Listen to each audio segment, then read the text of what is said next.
All right, everyone. I want to give a brief meta snapshot of kind of state of the meta right now in Browndust 2 PvP as of the end of Season 13.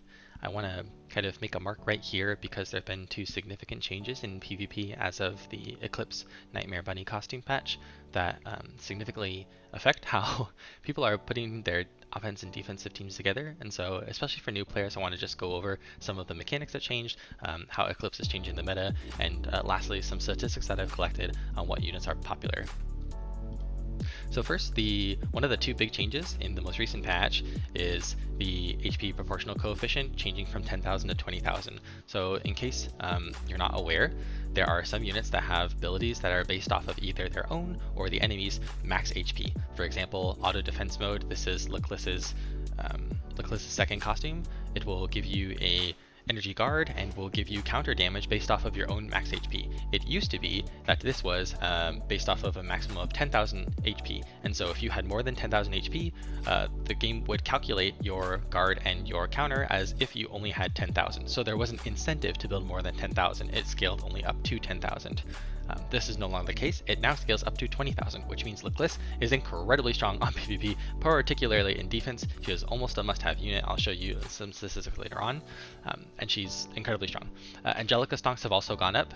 Her damage is based off of the enemy's max HP, and again, this used to scale only up to 10,000. This now scales up to 20,000, which means she is better at dealing with tanks, and she is better at dealing with any bruiser that has more than 10,000 HP.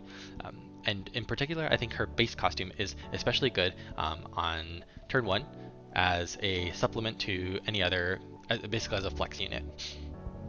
And then third, Rue has some percent max HP abilities as well. I don't think it's as influential. She gets a slightly better energy guard. I think her multi-kick as well is based off of enemy percent HP.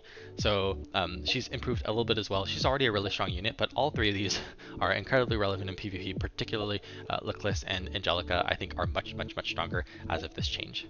The second change that was made, I talked about it briefly, or I talked about it in a previous video already, is Nightmare Bunny Eclipse, which has come in and shaken up the meta quite a bit. I think she is pretty strong, maybe a little stronger than I expected. I still don't think she is as good as the H Lathel plus Justia combo, and you can only really see that in the upper echelon of PvP, which I don't always see. I don't poke my head always into the top 10 every single day, but Eclipse is definitely forcing people to change how they position their defense, and she's also giving people opportunity to improve their defense win rate because she is counterable. Again, in my opinion, unlike Justia, who doesn't have a lot of great counters, you have to just kind of be lucky. Eclipse, you don't have to be as lucky to counter her defense quite successfully, but I still think she's decently strong and she is very popular. And so lastly, what I want to do is show some statistics. This is attacking and defending teams on data that I collected from my own matches. These are matches from anywhere between Challenger 3 and Masters 3, mostly in the GM2 to Masters 2 range, and I want to talk about the prevalence of certain units and what makes them strong and why they're in PvP as much as they are. First is Scheherazade. You might realize, or you might recognize, that I did not put her in my turn 1 costume PvP tier list, and that's because Scheherazade, as strong as she is, she's not a unit that you want to use a costume for on tier 1. She is more a supporting unit, even though she does carry damage. She is one you want on turn 3, and that is because all of her abilities will strip the enemy of their buffs. On turn 1, the enemy has no buffs. You're just going to attack them, so she doesn't have as strong of power on turn 1, but on turn 3 she is incredibly strong because when the enemy has Lecliss, who again I got buffed a ton, super strong, Glacia, again got buffed a ton, super strong, Helena or Lathel or whatever buffs the enemy might have had, Cher will strip all those buffs when she hits units, and again she has decent AoE. And so Scheherazade is incredibly strong on turn 3. She's not a unit you'd want on turn 1 though. Helena Eclipse, again, this wasn't a combo that existed as of 4 days ago. It used to be Helena and probably Scheherazade if you wanted to play Magic at all, although Magic was not as strong. Eclipse, especially with her MDef reduction, is pretty strong on attack. Again, I think she's more counterable, but she's incredibly popular, as you can see here. And following that up with Justia and Lathel, again, I think the strongest combo. And then you can see units like Rue, which is again a flex unit that just has a 1 SP kick. Angelica, who had high stonks, I run her on my offense as a flex unit with H Lathel plus Justia.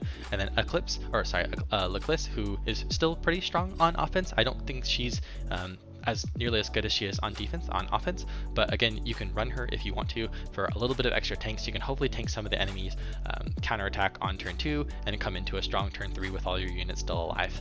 Sylvia, with her sword costume that's 1 SP, is pretty good physical damage. If you chose to +5 her and you have a strong unit, again, she has 3 costumes, so she's pretty good. Dalby, I'm a little wishy-washy on Dalby. I don't think she's that great yet.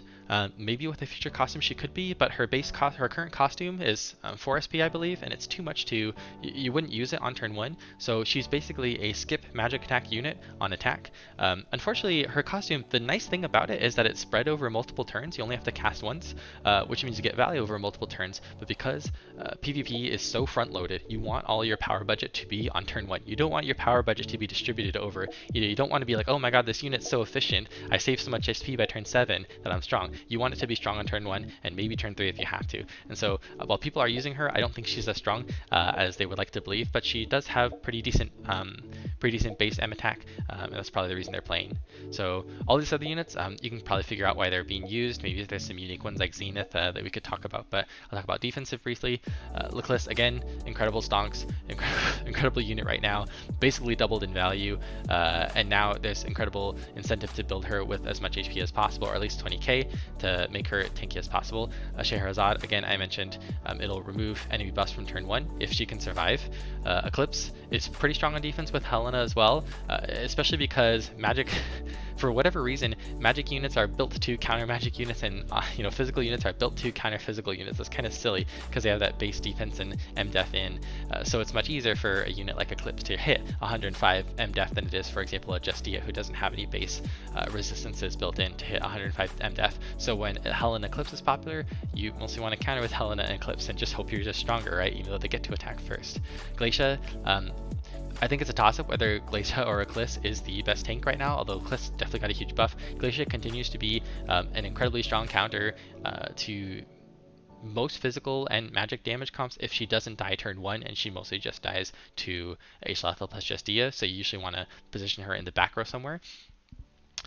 Justia, I think she's pretty decent. She, again, because she's able to kill high defense and high MDef units, she will generally always have a place. I think she's stronger on offense than on defense, but she's still seen here, usually almost always with Lathel as well. Rue kicks as well.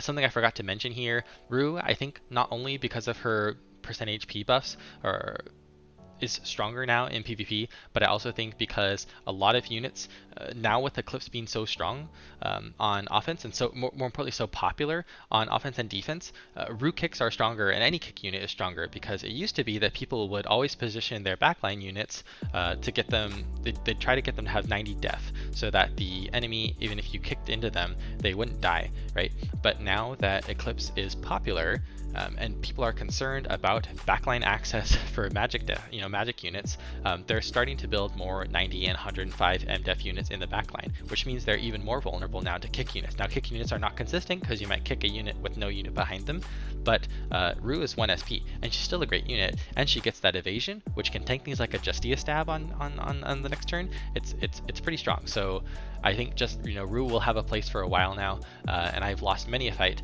due to being a little bit unlucky with that evasion tech. That they use.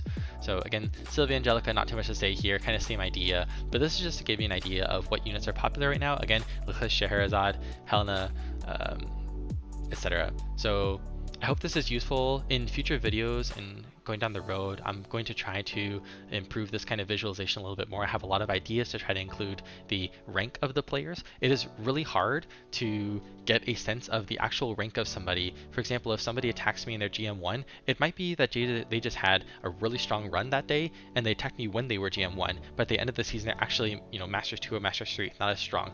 And so I'm trying to find ways to work around that, but stay tuned. So anyway, I hope this is useful. Again, if you want, feel free to like and subscribe. I'd rather you give me a like in game though, so I can have a few more hearts, but if not, I'll catch you later either way, and good luck in PvP.